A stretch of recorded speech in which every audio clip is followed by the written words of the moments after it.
กราบสวัสดีสบายดีผมแม่พี่น้องมื้อนี้พ่อกับบาสมายนำบาสมายได้มาย่างอยู่สวนอีกแล้วพี่น้องว่าที่ว่าสวนย่างออกกำลังกายหรือว่าเป็นแหล่งท่องเที่ยวอีกจุดหนึ่งก็ว่าได้นะพี่น้องที่ว่าชาวต่างชาติมักมากันหลายเนาะพี่น้องเนาะที่ว่ามาเที่ยวมาถ่ายรูปมาย่างเล่นนะพี่น้องนี่คือจุดชมวิวที่สูงที่ว่าสวนเพิ่นเปิดใหม่นะพี่น้องก็ว่าได้เนาะอันนี้สวนตัวนี้คืออยู่ข้างๆสวนจตุจักรเนาะพี่น้องเนาะไปฝั่งนั้นก็จะเป็นสวนรถไฟเนาะพี่น้องเนาะฝั่งนั้นก็จะเป็นสวนรถไฟเนาะไปฝั่งนั้นเนาะข้ามไปฝั่งนี้ก็จะเป็นสวนจตุจักรเนาะพี่น้องนี่ก็เห็นวิวแบบนี้งามๆเลยพี่น้องเอ้ยนี่ปาดโถคลิปนี้อยากฝากถึงชาวเขมรนะที่ว่ามาอวดถนนหรือว่าอวดความรวยหรือว่าความดูดีเนาะที่ว่าเดี๋ยวสิให้มาเบิ่งจุดที่ว่านักท่องเที่ยวเพิ่นมาเที่ยวเนาะนี่ก็คือเป็นวิวที่สวยงามเนาะพี่น้องคำกลางสายฝนเนาะพี่น้องเนาะฝนก็ลงมาปล่อยๆเนาะแต่ว่าก็มีนักท่องเที่ยว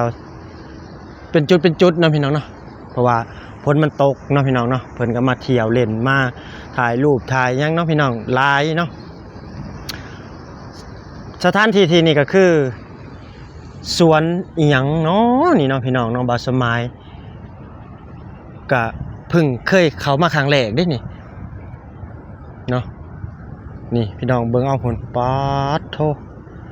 คักอีหลีงามอีหลีพี่น้องเอ้ยโหคู่กับตึกสูงๆเนาะถ่ายชมวิวเนาะพี่น้องโหขมิ้นสีนาแตกกระบาดนี่เลยเนาะนี่คือจุดที่ว่าย่างเล่นหรือว่าบอนที่ปั่นจักรยานก็ว่าได้นะพี่น้องปั่นจักรยานออกกำลังกายนะพี่น้องเนาะบ่ว่าจะเป็น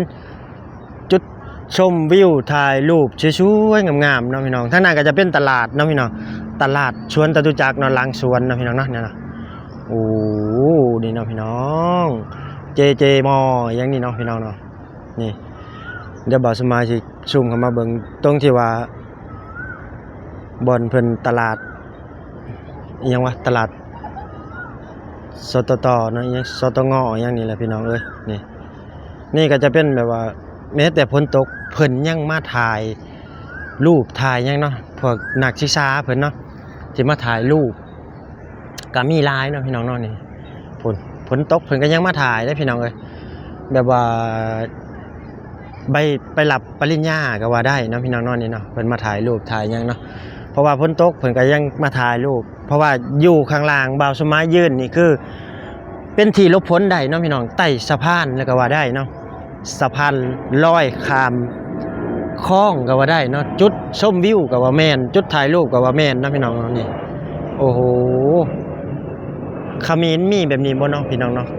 ประเทศเขมรมีแบบนี้บ่เนาะพี่น้องมีแบบนี้บ่ให้เบิ่งให้ชมนํกันนะพี่น้องพวกนี่เป็นฝนตกนะพี่น้องก็มีคนมาย่างเล่นมาเที่ยวเนาะ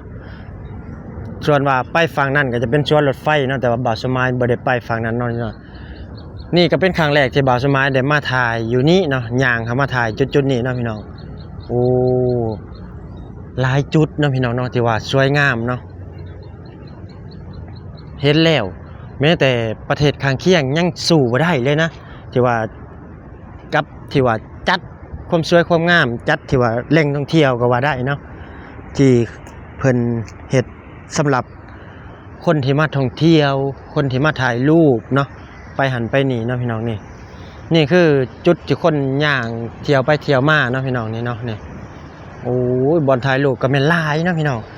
จุดถ่ายรูปจุดชมวิวนี่เนาะนี่คือบอนจุดที่ถ่ายรูปเนาะที่เขามักถ่ายรูปดอกไม้กำลังสวยกำลังงามเนาะพี่น้องเ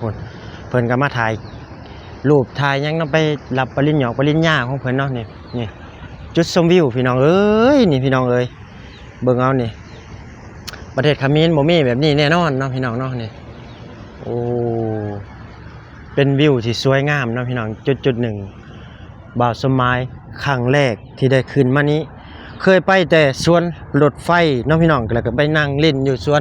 จตุจักรเนาะและมาจุดนี้ที่บ่าวสมายได้ขึ้นมานี่ก็คือมาเบิ่งจุดชมวิวเนาะพาพี่น้องมาเบิ่งเปิดหูเปิดตาเนาะเป็นแหล่งท่องเที่ยวอีกจุดหนึ่งเนาะที่ว่าเพิ่นกำลังเปิดเนาะพี่น้องเนาะเพิ่นกำลังเปิด เพิ่นก็สิเปิดแต่เฮิงแหละเพิ่นตกแต่งเนาะพี่น้องเนาะตกแต่งจัดหั่นจัดนี่จัดสวนจัดหยังเนาะพี่น้องแบบธรรมชาติที่สุดเลยเนาะพี่น้องเนาะนี่ธรรมชาติที่สุดเลยบ่มีว่าขยะสิบ่มีเด้พี่น้องเอ้ยนี่เด้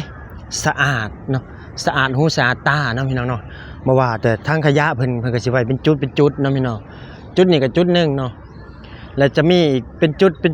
เนาะแต่ละจุดเนาะเพิ่นสิว่างไว้ทางพุ่นก็มีเนาะพุ่นเนาะกงสีขาวนั่นเนาะพี่น้องนี่เดี๋ยวบ่าวสมายสิพาย่างเลาะไปเบิ่งทางพุ่นเนาะพี่น้องเนาะไปเบิ่งไปชมนำกันยาวๆเนาะพี่น้องนี่แหละครับเห็นไหมทางขยะเขาก็จะวางเป็นจุดนะครับแยกด้วยนะทางขยะนี่ต้องแยกนะอันไหนขยะอันไหนขวดเขาต้องแยกไว้นะครับจะวางเป็นจุดนะครับนี่อันนี้ก็จะเป็นถนนคนเดินนะพี่น้องเนาะนี่บอนนี่ก็สิประมาณยังสวนสมเด็จพระนางเจ้าเนาะพี่น้องเนาะนี่เนาะสวนสมเด็จพระนางเจ้าสิทธกิจนี่สวนจากผาสูงนาหามทีโอ้ในการ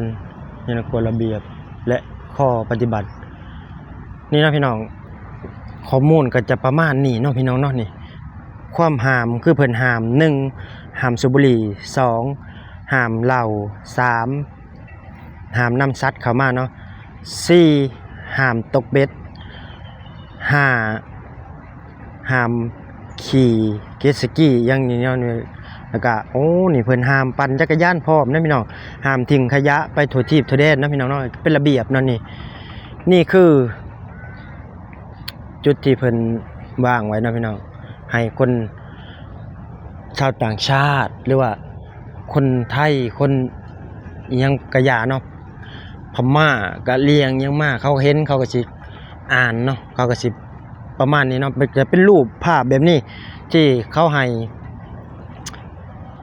ทิมขยะหรือว่าการระเบียบการที่เขามาเที่ยวอยู่ในสวนสาธารณะเนาะพี่น้องเนาะเพิ่นบ่ให้เฮ็ดทุกอย่างนะเนาะก็คือเพิ่นข้อห้ามของเพิ่นเนี่ยก็คือบ่ให้คนนี่เข้ามาเฮ็ดอันนั้นจงอนาจารแท้นี่เนาะพี่น้องเนาะนี่โอ้เดี๋ยวบ่าวสมายสิพาย่างไปเบิ่งเรื่อยๆพี่น้องโอ้นี่ก็จะเป็นจุดที่ว่านั่งเล่นเนาะพี่น้องนี่ชมวิวว้าวโธ่ฝนนี่เนาะพี่น้องอันนี้คือถนนคนเดินเนาะพี่น้องเนาะแต่ว่าเพิ่นเดินออกกำลังกายย่างเล่นย่างไปทั่วๆเนาะพี่น้องแต่บ่าวสมัยบ่าวผิดว่าบ่แม่นบ่อนปั่นจักรยานเนาะเพิ่นบ่ให้ปั่นเนาะพี่น้องเนาะถ้าอยากปั่นจักรยานคือไปสวนรถไฟเนาะพี่น้องเนาะสวนรถไฟที่ว่าเพิ่นปั่นจักรยานเนาะพี่น้องนี่คือเพิ่นกำลังตกแต่งใหม่นะพี่น้องเนี่ยโอ้สวยงามเลยพี่น้องเอ้ยโอ้นี่ก็ครั้งแรกที่ได้เข้ามาย่างเล่นย่างเบิ่งชมบรรยากาศนะพี่น้องนี่ถนนโอ้บรรยากาศดีขนาดพี่น้องเอ้ยนี่เดี๋ยวถ้าเบิ่งถ้าชมนำกันอีกนะพี่น้องเนาะถ้าผู้ใดลงเพิ่นก็สิเขียนบอกไว้ประมาณนี้เนาะพี่น้องโอ้นี่มีจุดที่ว่าให้บริการนี่เนาะพี่น้อง280เมตรนี่ไปทางนี้คือไปห้องน้ำเนาะพี่น้องเนาะนี่พื้นที่เล่นเรียนรู้นี่เส้นทางศึกษานี่พี่น้องมีบัดทุกอย่างนะเพิ่นบอกเนาะเดี๋ยวบ่าวสมายพาย่างไปเบิ่งอีกเนาะพี่น้องว่าไปทางใดกันแน่เนาะโอ้บอนถ่ายรูปถ่ายอย่างนี้งามพี่น้องเอ้ยพุ่นมีน้ำน้ำพุอีกพุ่นโอ้โหอ๋อสวยงามเด้อพี่น้องเอ้ยโอ้นี่แหละประเทศไทยที่ว่าอุดมสมบูรณ์สวยงามเนาะพี่น้องเนาะ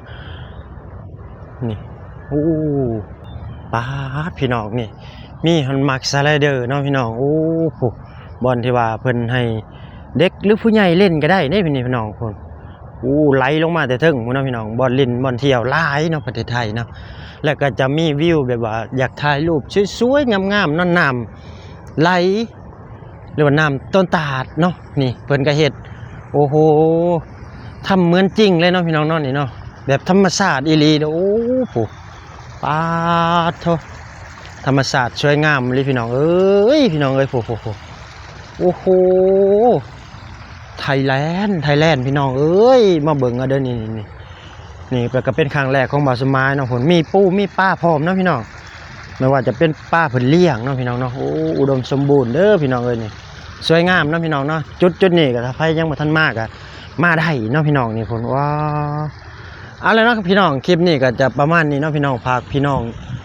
ทุกคนเนาะกดไลค์กดแชร์กดติดตามให้บ่าวสมายเด้อครับเพื่อเป็นกำลังใจเนาะได้เฮ็ดคลิปต่อไปเนาะพี่น้องเนาะบ่ว่าพี่น้องฟังไทยฟังลาวอยู่ไสก็แล้วแต่เนาะพี่น้องขอบคุณหลายๆที่เขามาติดตามรับชมคลิปของบ่าวสมายเนาะคลิปนี้ก็จะจบคลิปไปเพียงส่ำนี้เนาะพี่น้องขอกล่าวคำว่าสบายดีและสวัสดีครับผม